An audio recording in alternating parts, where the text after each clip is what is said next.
Wala? Paano wala yun, pare? Alam mo naman gano'n kayo patatin naman ng cellphone na yun eh. Baka nalang plug mo lang, hanapin mo dyan. Tol, hindi ako pwede magkamali. Bago ako pumasok ng shower room, nilagay ko yan dyan sa may upuan. Dito ko nilagay. Pagbalik ko wala. Paano nawala dyan? Paano nga nawala? Hindi ko alam, Tol. Sorry na. Paano naman eh? Yun lang ang tanging ebidensya namin laban kay Marisa Tangeli. Pag nawala yun, mawawala ang pag-asa na nanay makalaya at mabawi natin wala sa kanya. Hanapin mo doon, bilis! Efrain?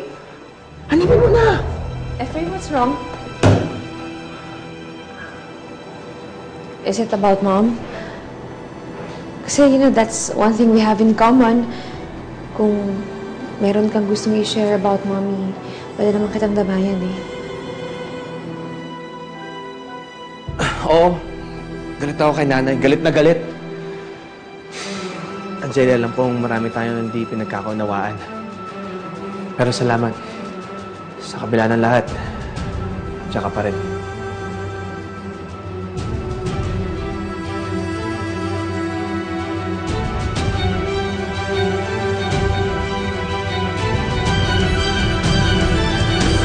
Nawala yung cellphone. Cesar, yun na lang yung kaisa-isang ebidensya na meron tayo. Paano nangyari yun? Ha? Wala. Eh, ganun talaga nangyari. Nawawala. Pasensya na. Yun lang yun, pasensya na. Ang dali para sa inyong sabihin niyo kasi hindi kayo nakakulong dito eh. Hindi naman kayo nagbabayad na kasalanan na hindi niyo naman ginawa.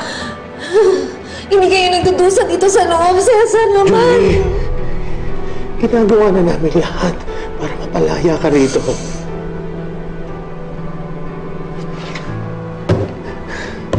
Nagtuturo ko kung iba ng puso ko. Kung nahirapan ka, nahirapan din ako.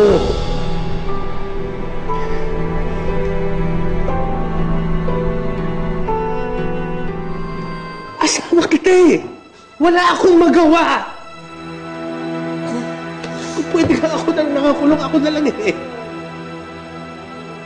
Cesar, ayoko dito kasi ayoko na dito. Hirap na ako. Gusto ko na umuwi. Gusto ko na umuwi. Gusto ko na umuwi. Tatagal mo mo.